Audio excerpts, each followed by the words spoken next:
squeeze in. Okay, I just want to make sure we're all no, It's very nice to meet you, by the way. Yes. Thank you. No, thank you guys for everything. Yeah. Someone can stand over here. Just come over here. We can divide up a little bit. Hey. Survivors, up here, please. Whoa. Sorry. Can you put it back on?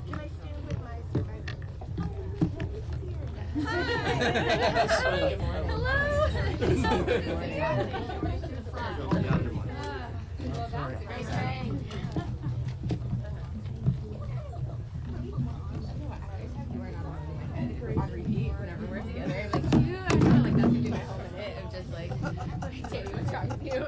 Put it back in the bottle. Like, right? Yeah. That and I am every morning. Like, just every morning. Like, Okay. every time. Good morning, everybody. Good morning. Thank you all so much for being here, especially to the incredibly brave survivors who have time and time again stood up to demand accountability. I want to thank each and every one of you for your courage, for your tenacity, and for your determination to get us the truth. I also want to thank Lauren and everyone at World Without Exploitation who are working so tirelessly to create change and end human trafficking and sexual exploitation. And I want to thank my colleagues on both sides of the aisle who are here with us today: Nancy Mace, Sydney Kamlager-Dove, Becca Ballant, Grace Meng, who am I missing? Melanie Stansberry, Adelita Grijalva, who got us to 218 on the discharge petition, and all the others that I know are in spirit with us here. I'm so proud to be on the executive board of the Democratic Women's Caucus, which is hosting this press conference today and has been at the center of the push for justice. Our amazing chairwoman, Teresa Ledger Fernandez, is at a Rules Committee meeting, so she's unable to be with us in person, but she is certainly here in spirit. Yesterday, I spent several hours at the Department of Justice looking through the unredacted files and reading the absolutely horrific and depraved messages that went back and forth between rich and powerful people in every sphere of influence. These people are at the top of governments, academic institutions, billionaires at giant corporations, cabinet secretaries, and the callous depravity of their messages showed that they absolutely believed that they were above the law, above morals, absolutely immune to any societal norms. They joked in these emails about pedophiles, about horrific sexual acts with young girls, about creating spaces, entire islands even, where they could do anything they wanted and get away with it because of their wealth, their power, and their connections. This was a massive global sex trafficking ring with thousands of victims that we know of and thousands more that we probably don't. So when DOJ says that there is nothing to investigate, we, the American people, must rise up. We must allow the courage and the determination of the survivors who have spoken out at great risk to themselves to push us to never give up until every single one of these predators and pedophiles and predator protectors is brought to justice. It is the voices of the survivors ringing through in the darkness of all of this horror that has gotten us this far. And in speaking to so many of them myself, I know that this effort is not just for them. They're not doing this just for them.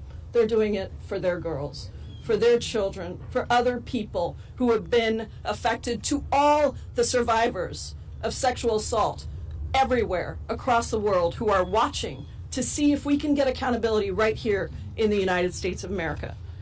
Many rich and powerful people thought over the decades that they got away with this. They definitely did. You can see it in the emails. But as Lauren said to me the other day, the earth is shaking. Because every single one of them now is becoming known. And around the world, princes, ambassadors, even prime ministers are being brought down for their participation in this global sex trafficking ring. And here in America, that needs to happen too. And until it does, we are here to say, we will not stop.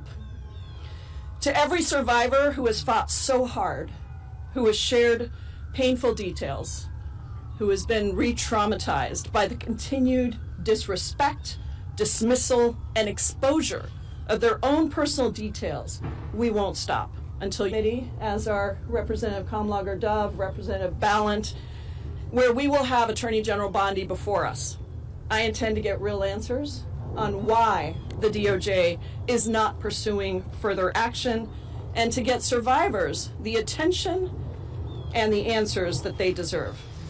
This is just the beginning of our journey for justice, led by very powerful women who are using their voices and their power to, yes, shake the earth of its depravity and to demand accountability.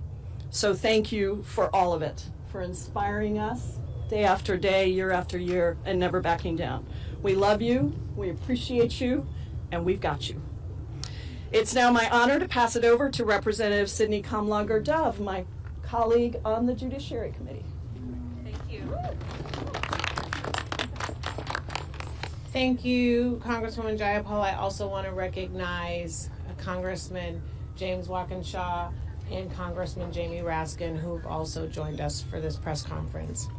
My name is Congresswoman Sidney Kamlager-Dove. I represent Los Angeles, and I want to thank the Democratic Women's Caucus for hosting this press conference and for always centering survivors when talking about the Epstein files.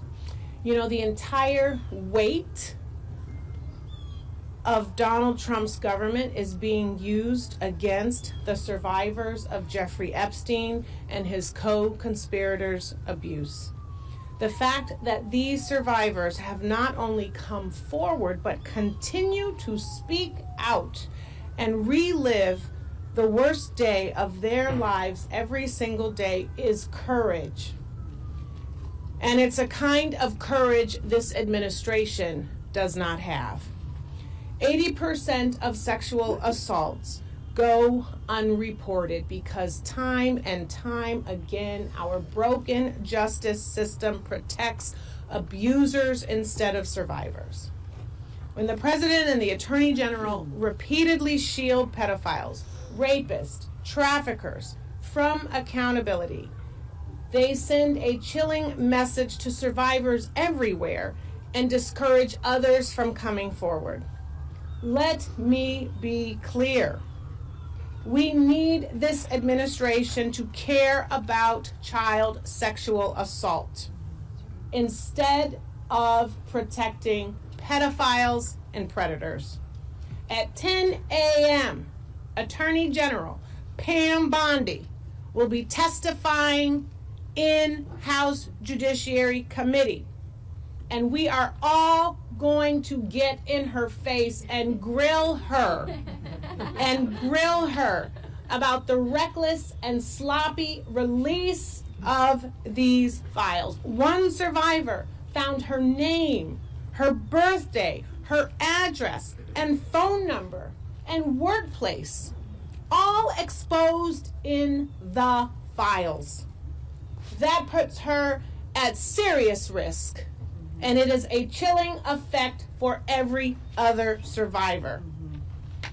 Now it is my honor and privilege to turn it over to a brave and courageous woman, Teresa Helm.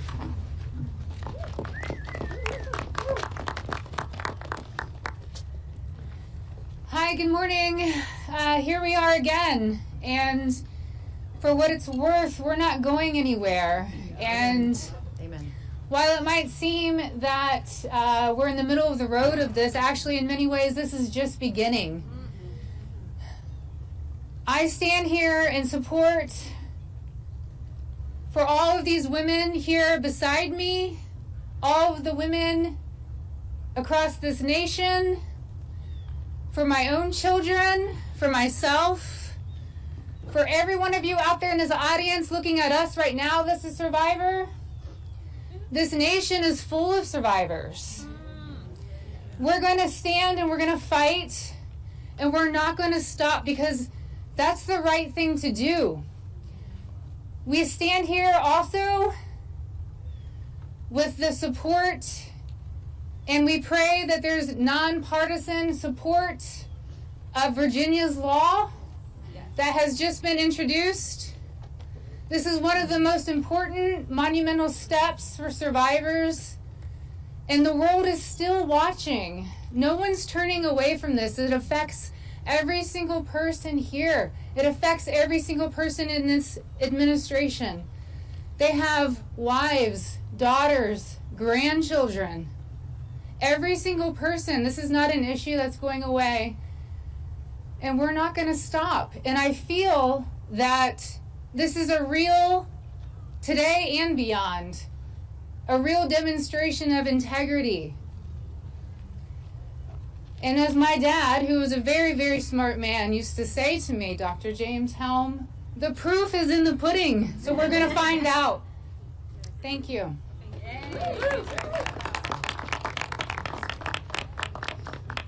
First, I want to recognize Representative Nancy Mace standing with us today because, as we have always said, this is a nonpartisan issue. What we know in the sexual violence arena is that there are more sexual abuse, sexual assault, and trafficking victims in the country, in the world, than any other tragedy.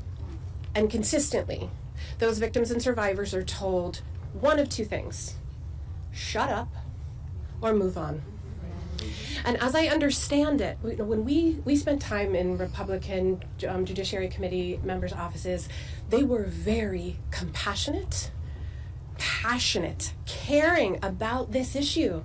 They support us. They want transparency. They want justice.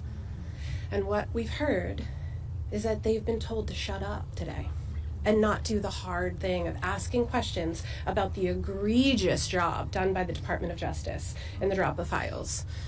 And we've heard that the American people have been told to move on. So I'd like to present three options to Republican House Judiciary Committee members. They can either do the bravest thing they have ever done in their career, and they can ask the hard questions.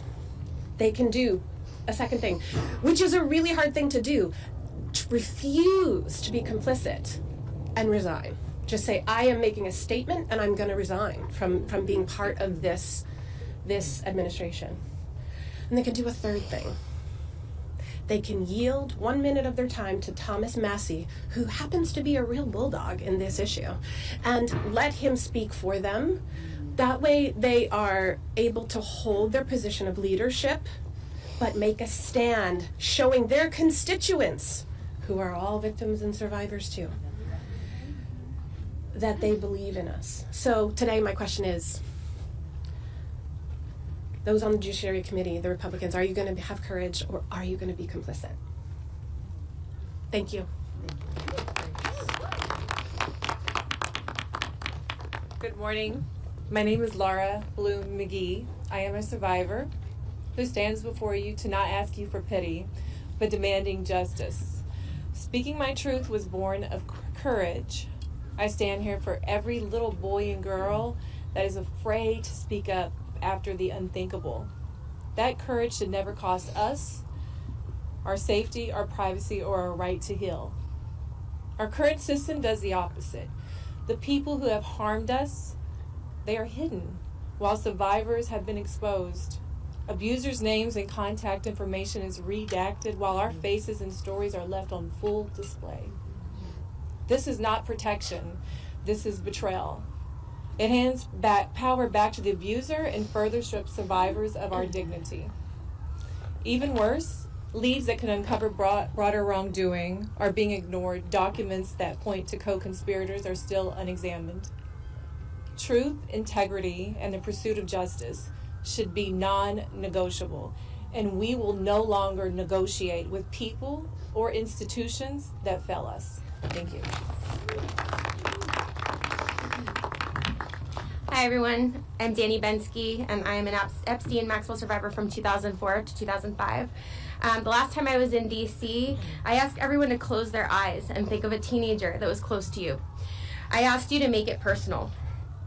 Thinking of your child, your sibling, your mother, or you even at an early age. I asked you to visualize that teenager at the door of Jeffrey Epstein's mansion, and I asked you if you would let them enter. Well, now I want you to visualize something else. I want you to think of that same 14 to 18-year-old. I want you to imagine that they've since grown up, and one day you find their name and all of their identifying information in the Epstein files alongside intimate, horrific details about their lives, sexual abuse, and trafficking.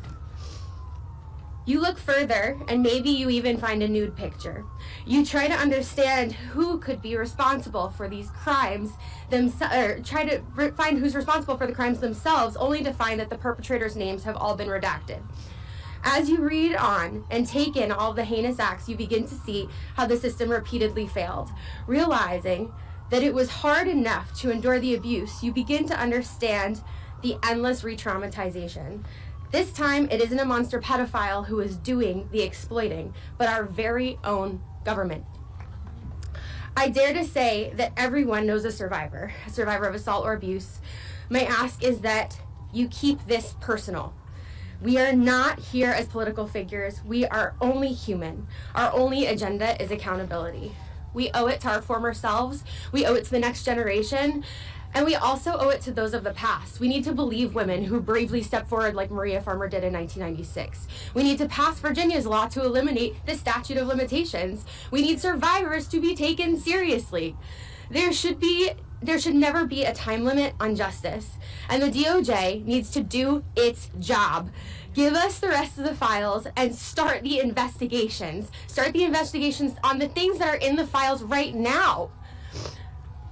During my time with Jeffrey, I was always amazed that he could make you feel so special, like you were the only one in the room, and then treat you like an absolute piece of trash and throw you away. We will not be silenced and thrown away this time. Thank you.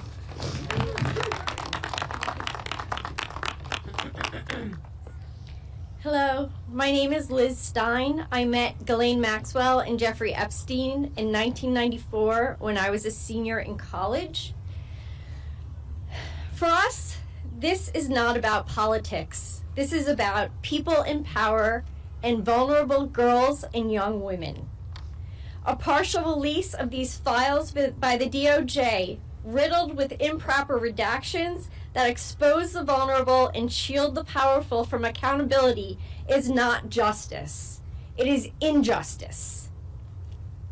As victims of this crime, and citizens of this country, we will not stand for it, and neither should you. This is no longer about us. This is about survivors of sexual abuse everywhere. They are watching us. And if you think that this does not affect you, 1 in 4 women in our country have been touched by this issue. It affects all of us. We are being watched, not only as survivors, but as advocates for those who cannot use their own voice to speak up. We, as a nation, have an opportunity to send a strong message that we will not protect people who victimize children, that we will stand up for what is right, despite what our politics are, that we will cross the aisle, and that we will stand behind survivors for justice. We keep hearing our press secretary and our Department of Justice and other government officials saying they're moving on from this. I wish that we could. I met Epstein and Maxwell when I was 21 years old. I'm nearly 53 now. We cannot move on as survivors of this crime and as citizens of this nation without changing this narrative. So I ask you all to stand behind us and demand accountability for our government, because we certainly are going to. Amen.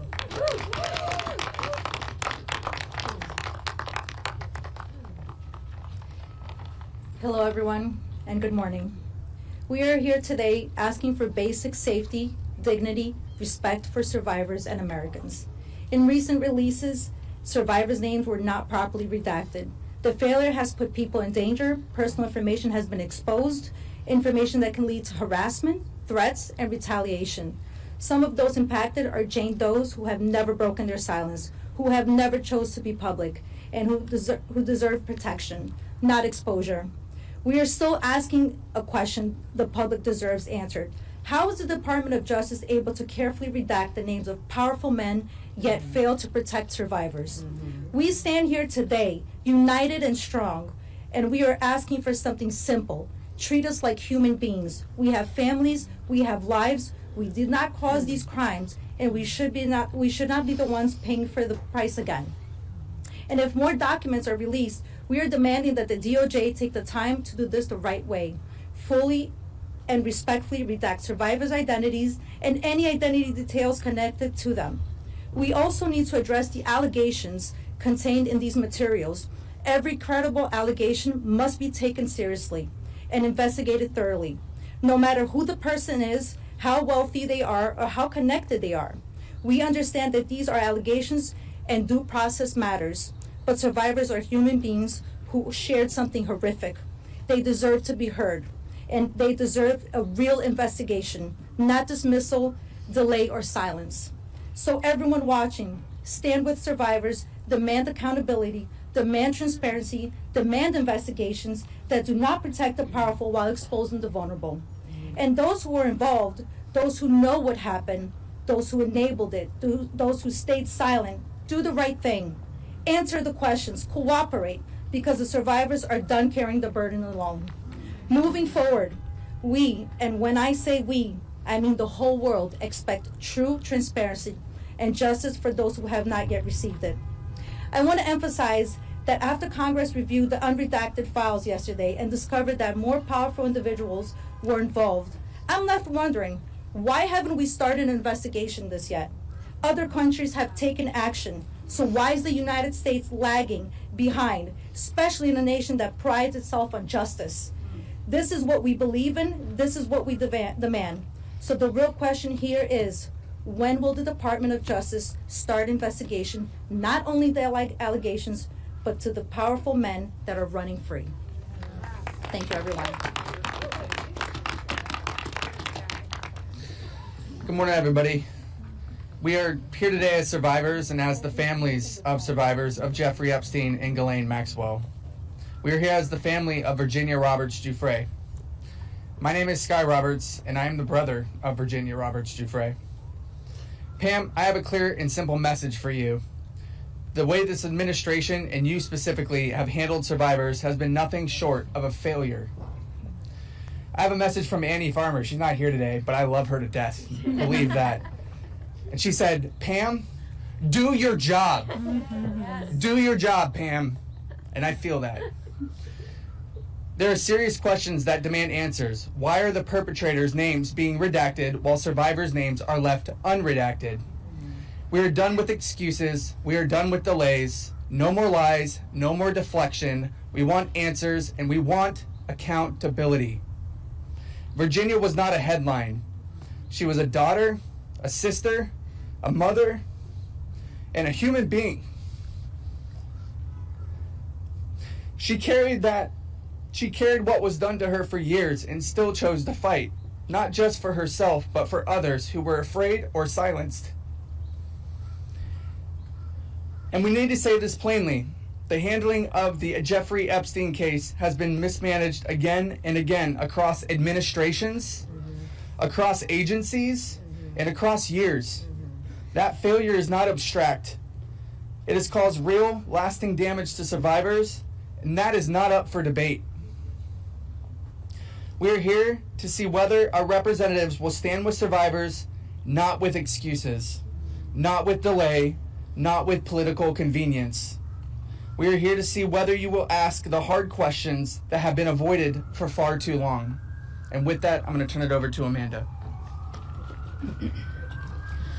To Ms. Bondi, we are deeply disappointed by the way you and your leadership in this department have treated survivors. And today, while you're being questioned, we ask you to look in the eyes of every single one of us and remember Virginia Roberts Giuffre, who paid the ultimate sacrifice for the trauma that she had endured.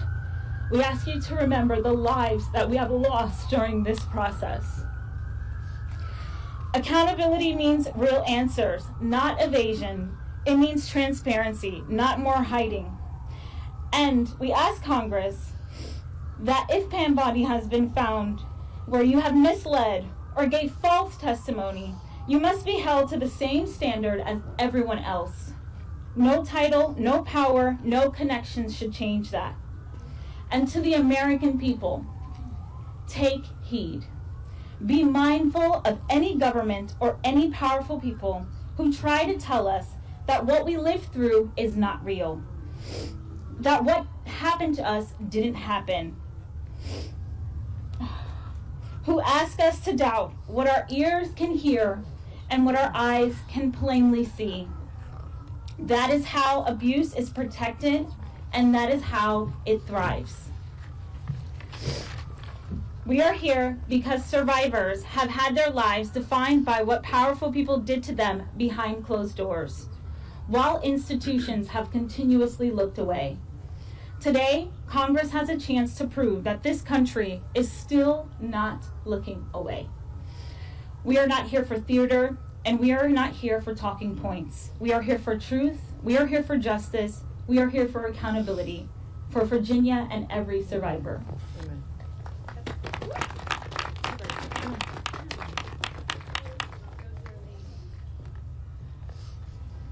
Hi, my name is Charlene Rochard, and last year I stood here as a survivor demanding the release of the Epstein files. Today, I stand here again as a citizen demanding accountability now that Congress is questioning Pam Bondi of the Department of Justice about the handling of the Epstein Files Transparency Act. Let me be clear. Survivors are furious. We watched the Justice Department botch redactions so badly that victims' images were exposed while predators' identities were kept hidden and protected. That does not feel like an accident or a clerical error. It feels like betrayal. The people who were supposed to protect us instead shielded abusers and re-traumatized survivors. And we're expected to accept that as standard procedure? We do not. Pam Bondi claims she was defending the independence and integrity of the Justice Department, but survivors have every right to ask, where was all that integrity when survivors were exposed? Where was that independence when victims were silenced? Where was all that commitment to justice when the truth was buried to protect reputations? These are not partisan attacks. These are demands for basic human morality and accountability. When officials are accused of weaponizing the Justice Department, we know exactly what that means because we've lived through the consequences. This inquiry confirms what survivors have known for decades. The Justice Department has been influenced and manipulated in ways that harmed us. We are told to wait for transparency, to trust a system that already failed us, to accept redactions that protect the powerful and expose the powerless. But our trauma wasn't delayed. Our pain was not postponed.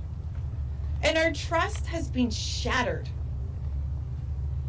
So I will say what many survivors feel. Pam Bondi and the Justice Department failed us repeatedly across administrations, across political lines, across decades, and the people who had the authority to intervene chose silence, secrecy, and self-preservation, and called it justice. I'm here to make sure no one in the Justice Department, no matter their title, rewrites history or escapes accountability.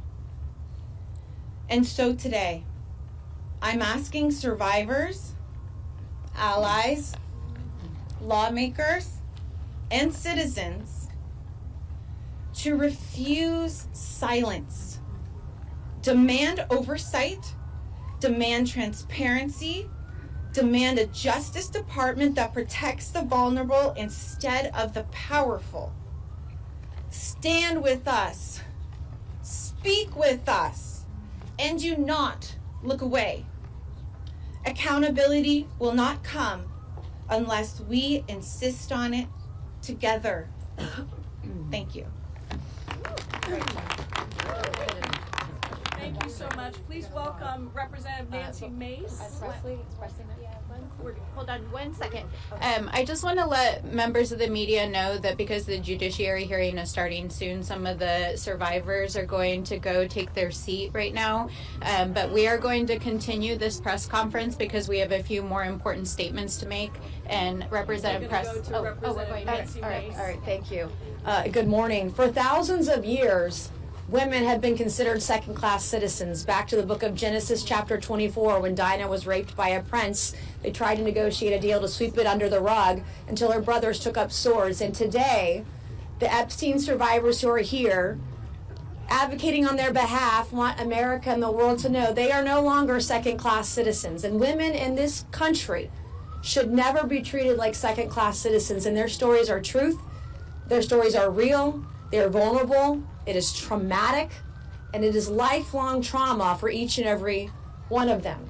I have lost all faith in the justice system today, but I have not lost faith in the stories of the survivors of Jeffrey Epstein and Ghislaine Maxwell. And I want the survivors to know that the world is watching. And we must show them what we're made of. We're made of the courage of the Epstein survivors. We're made of the bravery of the Epstein survivors. We're made of the truth of the Epstein survivors. And we're here today to demand justice for the Epstein survivors. Because their stories are our stories. There are judges all across the country, all across the United States of America, who are revealing the names and the identities and the residents, the addresses, the contact information of rape victims everywhere. Rape victims who come forward and name names are sued by their rapists. This is happening not just to them, but to women everywhere. In my case, I went to the law enforcement over 2 years ago.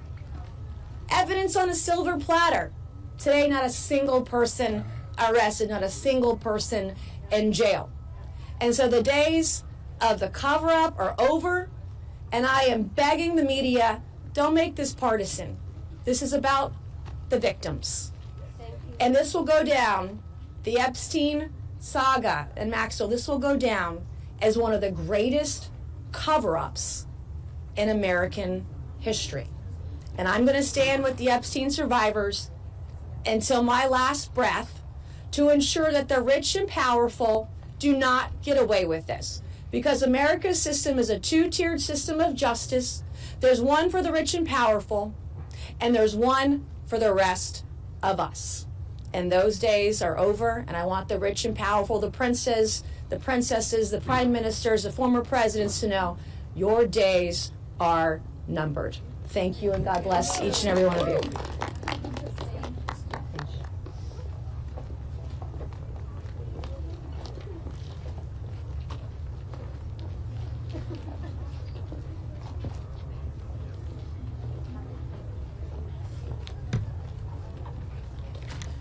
So I just want to acknowledge that who were just before us are grown women. But it's not hard for me when I look at them to see a 17-year-old, a 16-year-old, a 15-year-old, a 14-year-old, a 12-year-old a 9-year-old. We're talking about children who were groomed, preyed upon, exploited, raped, trafficked, dreams permanently deferred, bodies violated, and spirits permanently bruised. In Virginia's book, Nobody's Girl, it's titled that because she felt she belonged to no one, that no one cared. These survivors have been used, abused, and discarded. Jeffrey Epstein can rot in hell, and Ghislaine Maxwell can follow suit, and all those co-conspirators and accomplices deserve to be named and shamed. Because as Virginia once said, if we don't know who they are, the monsters are still out there harming people. So I thank you for being here today. This is a season of call a thing a thing. So I have to be direct. Survivors gathered here today, I'm so grateful for their courage and leadership, and equally devastated and furious about what they have endured. You were failed by so many powerful people that could have protected your childhood. You were failed by a government that ignored your cries for decades. Truly an institutional betrayal. We're fighting with every bone in our bodies for you. The files that have been released have further detailed a vivid picture of depraved behavior and dehumanization, violent violations, hurt and harm. No person, no child should ever endure. It is an abuse and harm that changes you on a cellular level for the rest of your life. It is a lifetime sentence. And together we are fighting for every survivor carrying visible and invisible scars, burdened by shame. Let me be clear, the shame is not yours to carry. Shame on the people that abused you. Shame on the government that failed you. The shame is not yours to carry. And we must meet your courage with real action.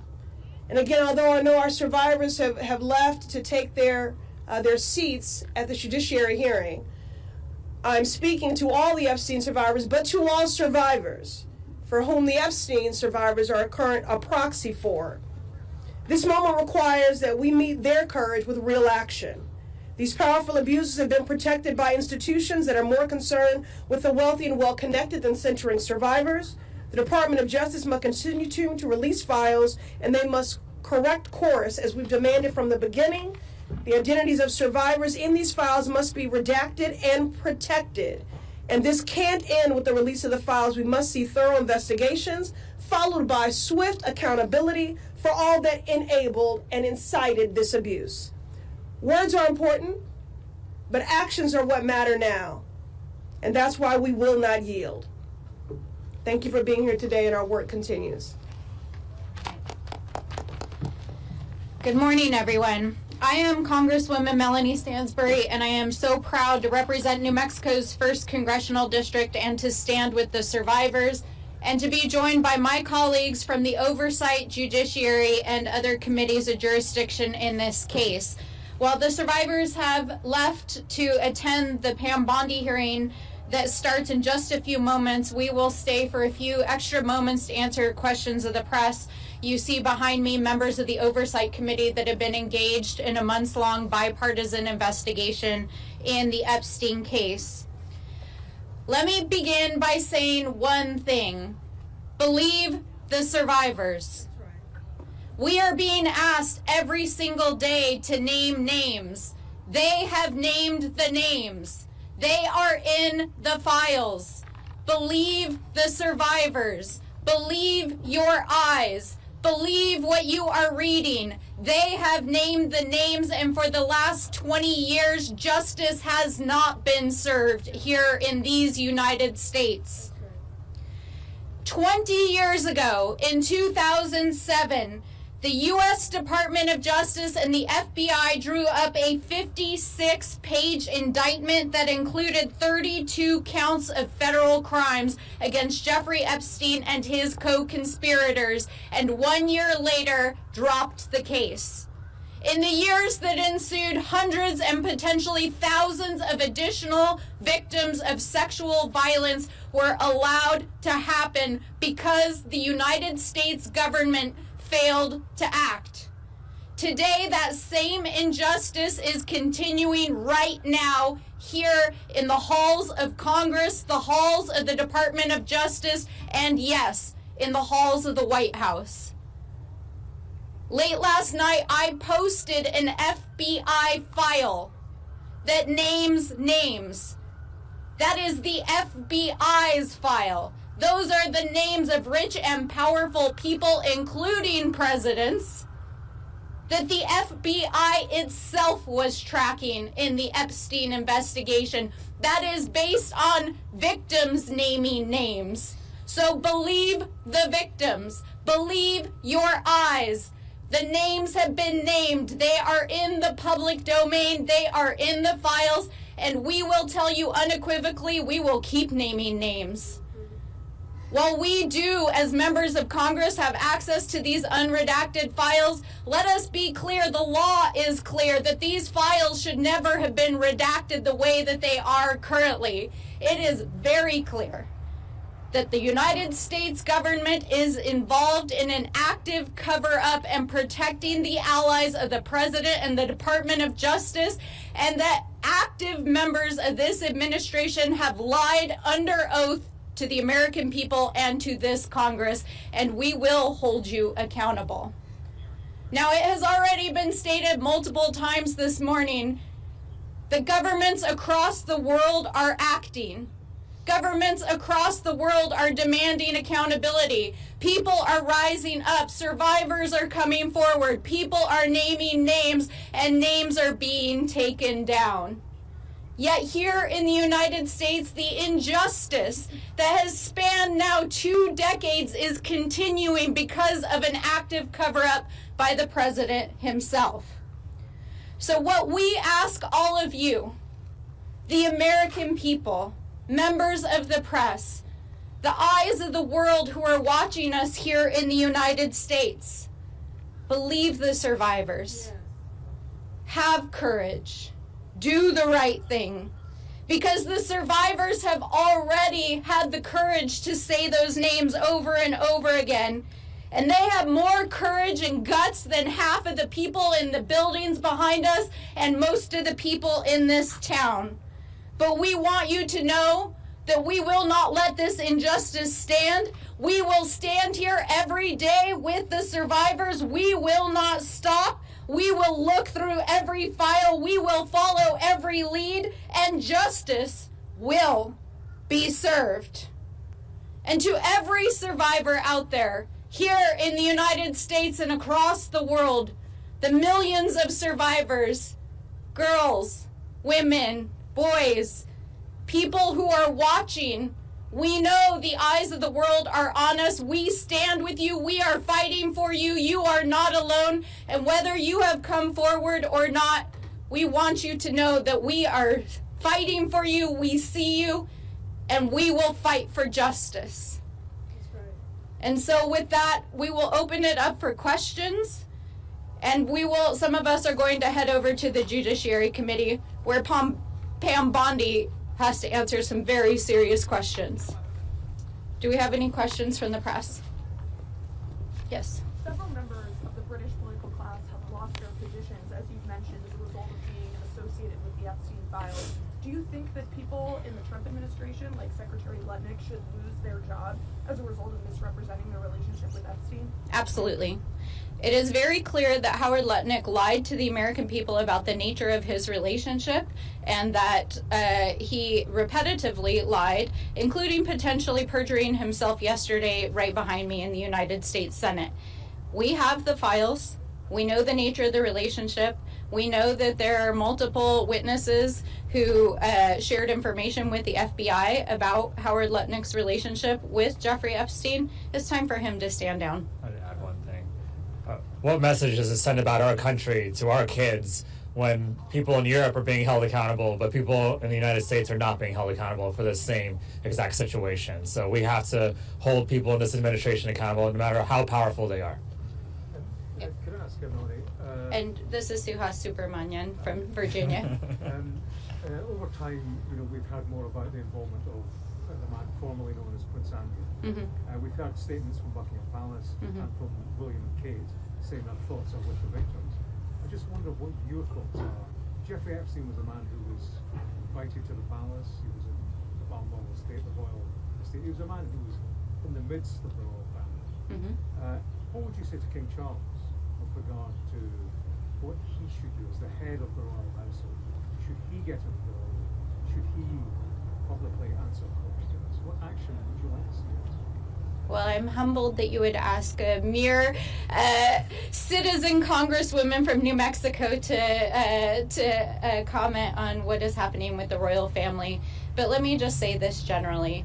When you examine what the FBI and the United States investigated of Jeffrey Epstein for more than a decade, it is very clear that his crimes included not just sex trafficking, but international money laundering, potential influence peddling of state secrets to foreign governments. We still don't understand the nature of his intelligence work, and it is not only a stain on the reputation of all world leaders that there are leaders that were in association with Epstein and his sexual crimes, but it's also a national security risk. And I think that what has unfolded in the UK over the last couple of weeks is that Jeffrey Epstein was a national security risk to the UK, and it's important that the individuals who may have either intentionally or inadvertently shared information be held accountable.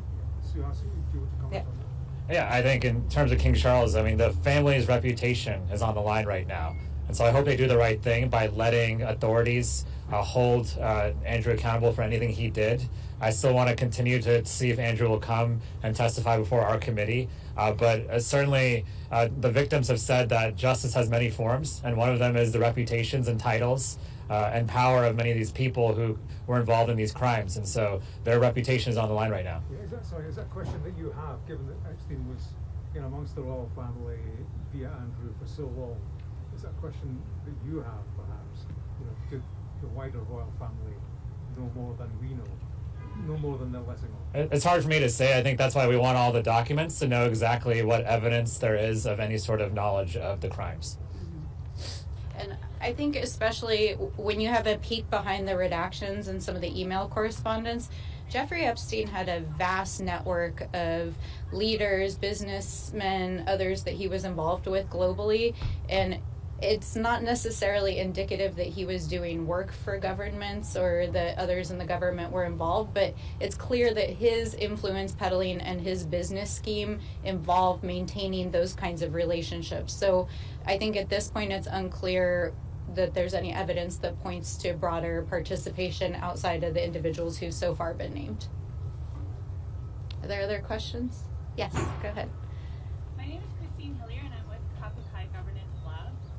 And have you seen any patterns of this overlapping with structural defects within our own CPS and family court system?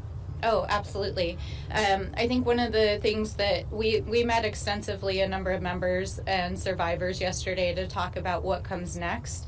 And I want to make clear that both the members of Congress who are supporting the survivors and the survivors see this not as just a moment of accountability in this case, but about changing the culture and trajectory of violence against women and sexual violence here in the United States and around the world. And it's very clear that our justice system is not a trauma-informed justice system. The way in which the justice system is not only covering up the case now, but re-traumatizing and putting victims at risk is a part of the problem. But there are many laws that need to be changed. In addition to the bill that was introduced yesterday by Congresswoman Ledger Fernandez, there's a whole slate of legislation around violence and sexual violence around women, dealing with state statutes around the statute of limitations on these issues, and building a system that not only believes survivors but supports them. And so part of our goal over the coming months is going to be to lift up survivor stories, at more length so that they can tell their story, so that young women especially and vulnerable people know what it looks like so they can help protect themselves, and so that we can change the laws to protect survivors in a better way. Yeah, go ahead. Okay, so I'm an engineer, and so I have a history of working for the U.S. Air Force and the Department of Defense as a GS-12 training to be a GS-14. So my question is that nuclear systems and aircraft systems have minimum safety requirements for those technologies. They have automatic interlock, like safety interlocks. Do you consider the operating system of the government an operating system? And if so, where are our minimum safety standards, like NIST and ISO? My son, just to add, was trapped in a structural defect after a major OPM data breach in 2015 where my high-level security clearance was compromised. And since then, my identity has been burned by paperwork and structural defects across the nation and internationally. So I have been endlessly abducted, but by our own government, repeatedly, across the United Kingdom, and then across the U.S., Nevada, Colorado, taking. Would it be okay if we could talk to you a little bit more offline about your case?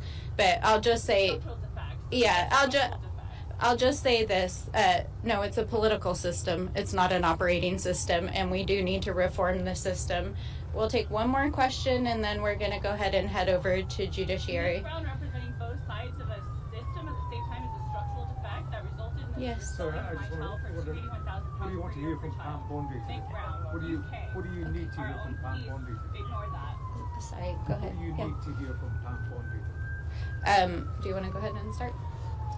I have a lot of questions about where the 2.5 million files that they're withholding are, and whether they plan to release them, and whether they plan to follow the law. That's the reality, because right now they're not following the law. They're not following our subpoena from our committee, and so we're going to continue to ask questions like that. Thank you.